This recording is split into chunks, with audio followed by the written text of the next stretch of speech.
Um bom dia a todos vocês, meus irmãos. Sejam bem-vindos à nossa meditação do dia de hoje e peçamos a Deus a sua bênção sobre nós. Em nome do Pai, do Filho e do Espírito Santo. Amém. Pai nosso que estais no céu, santificado seja o vosso nome. Venha a nós o vosso reino, seja feita a vossa vontade, assim na terra como no céu. O pão nosso de cada dia nos dai hoje. Perdoai-nos as nossas ofensas, assim como nós perdoamos a quem nos tem ofendido, e não nos deixeis cair em tentação, mas livrai-nos do mal. Amém. Ave Maria, cheia de graça, o Senhor é convosco. Bendita sois vós dentre as mulheres, e bendito é o fruto do vosso ventre, Jesus. Santa Maria, Mãe de Deus, rogai por nós, pecadores, agora e na hora de nossa morte. Amém. Que o Senhor Todo-Poderoso nos abençoe, nos guarde e nos livre de todo mal, em nome do Pai, do Filho e do Espírito Santo. Amém. Seguimos no capítulo 30 do Livro da Vida, estamos no parágrafo 9. Vamos ao que Santa Teresa nos diz aqui. Tratava-se de uma falsa humildade que o demônio inventava para me tirar a paz, tentando levar a alma ao desespero. Agora já tenho tanta experiência com as coisas do demônio que ele, percebendo que o entendo, já não costuma me atormentar tantas vezes. Quando o demônio age, percebemo-lo com clareza na inquietação e no desassossego com que ele começa, na agitação que traz a alma enquanto dura a sua ação, e na obscuridade e na aflição que lhe deixa, ao lado da aridez e da pouca disposição para a oração e para fazer algum bem. Ao que parece, ele afoga a alma e amarra o corpo para que de nada aproveite. Porque a verdadeira humildade, mesmo que nos faça ver que a nossa alma é ruim e nos leve a sofrer ao ver o que somos, fazendo-nos lamentar com sinceridade a nossa maldade, gerando sofrimentos grandes como os de que já falei, e que são sentidos de verdade, não vem com alvoroço e nem desassossega a alma, não a obscurece e nem lhe traz secura. Em vez disso, a verdadeira humildade traz graças à alma, e tudo ocorre ao contrário da falsa, com quietude, com suavidade, com luz. A alma, embora sofra, se conforta ao ver o grande favor que Deus lhe faz ao dar-lhe essa dor e o bom emprego desta. Ela fica condoída por ter ofendido a Deus, mas ao mesmo tempo se alegra com o pensamento de sua misericórdia. Ela tem luz para confundir a si mesma e louva sua majestade por tê-la suportado tanto. Na humildade vinda do demônio, a falsa humildade, não há luz para nenhum bem, parecendo que Deus leva tudo a ferro e fogo, considerando somente a sua justiça. A alma, embora acredite que há misericórdia, porque o demônio não há de ter tanta força a ponto de fazê-la se perder, não fica consolada. Pelo contrário, quando vê tanta misericórdia, ela tem aumentado o seu padecimento, pois vê que está obrigada a maior gratidão. Tudo isso é uma das mais penosas, sutis e dissimuladas invenções do demônio, das mais sutis e dissimuladas que conheço. Razão porque quis avisar vossa mercê, para que diante da tentação tenha vossa mercê alguma luz e o reconheça, caso ele deixe intacto o intelecto para que isso aconteça. Não pense, vossa mercê, que isso depende dos estudos e do saber, já que, embora eu não os tenha, depois de ter saído dessa situação, bem vejo que é desatino. O que entendi é que o Senhor quer, permite e dá licença ao demônio, como lhe a deu para tentar Jó, se bem que a mim, sendo pessoa ruim, ele não o faça com o mesmo rigor. Aconteceu-me isso um dia, antes da véspera de Corpus Christi, festa da qual sou devota, embora nem tanto quanto deveria. Dessa vez, só durou até o dia, enquanto outras ocorrências duraram 8 ou 15 dias e até 3 semanas. Não sei se mais do que isso.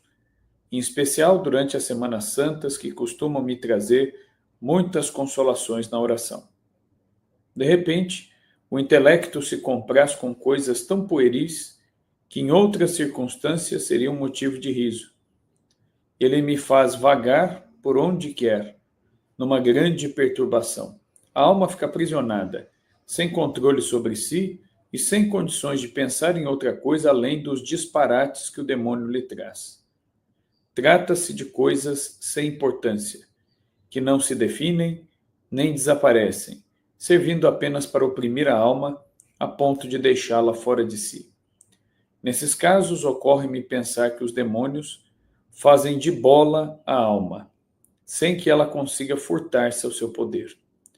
O que se sofre aqui é impossível de descrever. A alma procura socorro e Deus permite que ela não o encontre, deixando-lhe apenas a razão do livre-arbítrio, porém obscurecida.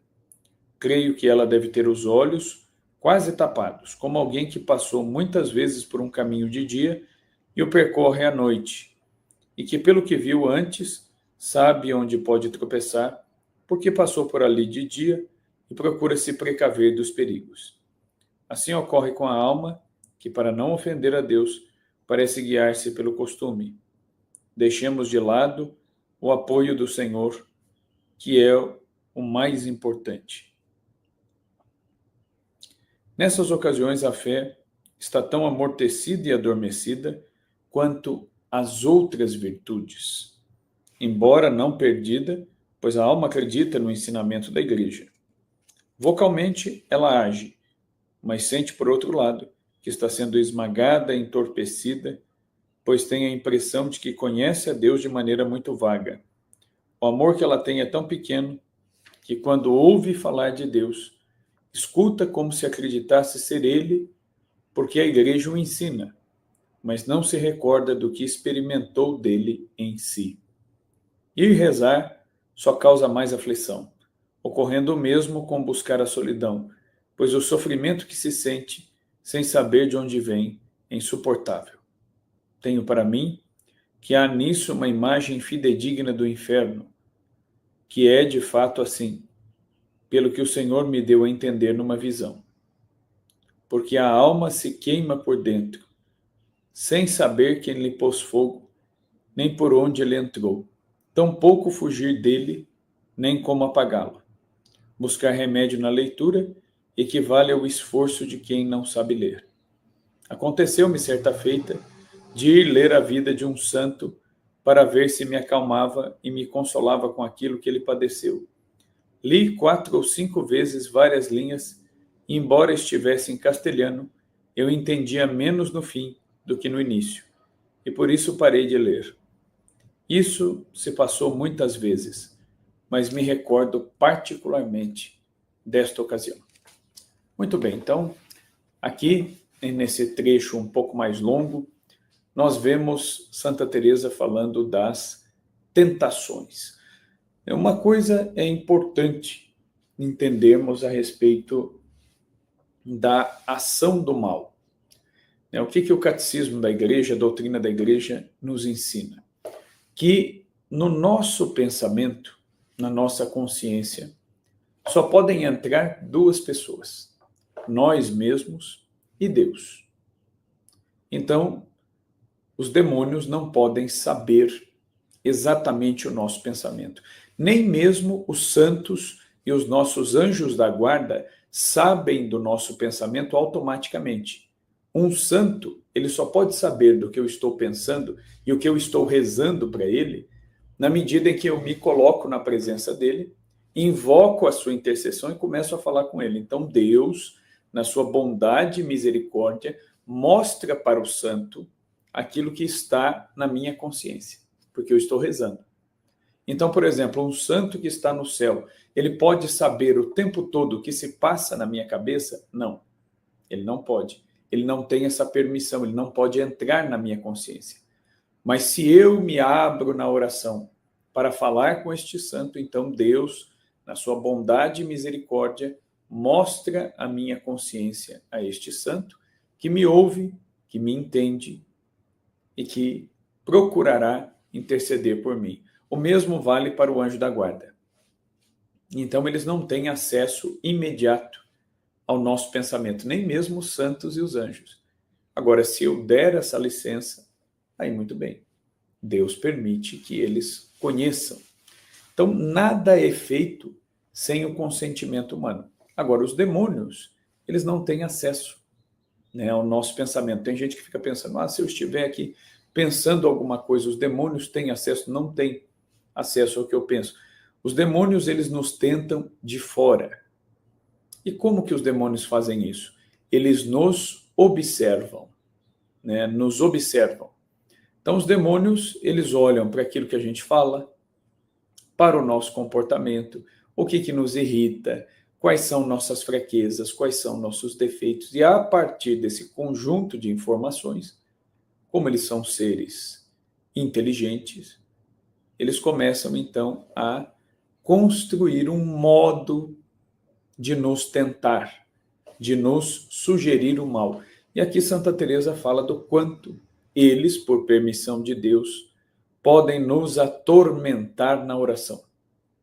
E é comum que quando a gente se decida pela oração e comece ali firmemente a rezar, é comum que em alguns momentos nós tenhamos assim uma secura muito grande, uma falta de vontade de rezar, de falar com Deus, das coisas de Deus, e parece que a gente não reza direito, que tudo que a gente fala é insuficiente, parece que nada satisfaz, e a gente reza e parece que não sai do lugar. É natural. Esses momentos de secura servem para nos purificar. Por isso que é importante a fé. A nossa fé, ela não pode se basear nos sentimentos. A nossa fé deve ser baseada numa certeza racional de que Deus existe, de que Deus fala através da sua igreja, dos seus santos, e de que eu, pequeno como sou, e você também, pequeno como é, devemos contar com a misericórdia de Deus, que não nos abandona nunca. Só que isso, em alguns momentos, não nos trará nenhum sentimento, mas nos trará uma certeza. Eu sei, porque a igreja me diz. Eu sei porque a igreja me diz. Embora eu não sinta nada, embora eu não perceba nada. E isso é natural. É natural que aconteça e faz parte desta permissão de Deus para nos purificar, para nos trabalhar. Então, geralmente, nesses momentos de oração mais duros, mais secos, onde o mal nos sugere muitas tentações, é aí que nós devemos procurar nos unir ainda mais a Deus. É o nosso campo de batalha, é onde a gente vai lutar. Por exemplo, Santa Teresa fala que um dia, estando nessa situação, ela foi ler a vida de um santo para ver se ela se acalmava. É interessante como ela escreve, ela diz assim, quando eu acabei de ler umas 4 ou 5 linhas sobre a vida do santo, no final eu sabia menos do que quando comecei a ler, ou seja, é uma confusão mental tamanha que não se aproveita nada. É uma confusão. E a confusão é própria do mal, é própria do demônio. E é interessante que tem dias que nós estamos agitados, que a gente já acorda, parece que um pouco remexido, revirado aí, Parece que o nosso interior está como uma casa bagunçada. A gente já está, às vezes, já de manhã, sem motivo, com a paciência mais curta, a gente já está com uma tendência maior a reclamar e parece que a coisa já não está bem. É natural. Agora, o que nós não podemos fazer é abrir as portas, abrir brechas para o mal. Como eu disse, os demônios nos observam. E se eles percebem que existe essa alteração de humor e que ali eles podem arrancar de nós uma murmuração, uma reclamação, um desassossego interior, pronto. É isso que eles vão sugerir. Para que o nosso dia se estrague, porque nós temos um tesouro que recebemos todo dia, um tesouro chamado tempo. Enquanto nós temos tempo, nós podemos merecer alguma coisa de realmente valiosa, podemos merecer algo bom diante de Deus. E podemos mudar o nosso destino eterno. Podemos alcançar uma glória maior no céu, enquanto temos tempo. Então, qual é o trabalho do inferno? Nos fazer perder tempo. Então, se a gente perde tempo com discussões que não levam a nada, ouvindo coisas que não trazem nenhum benefício, reclamando, para os demônios isso é uma vitória. Porque, ao invés de empregarmos aquilo que é precioso, naquilo que realmente vale a pena, gastamos isto que é precioso, que é o nosso tempo, com outras coisas. E aí, a nossa oportunidade de crescer diante de Deus, ela passa. Então, sejamos atentos e vigilantes a isso. Que Nossa Senhora, nossa Mãe, nos ajude. A vossa proteção recorremos, Santa Mãe de Deus. Não desprezeis as nossas súplicas em nossas necessidades, mas livrai-nos sempre de todos os perigos. Ó Virgem gloriosa e bendita. Amém. O Senhor Todo-Poderoso nos abençoe, nos guarde e nos livre de todo mal, em nome do Pai, do Filho e do Espírito Santo. Amém. Ótimo dia para vocês.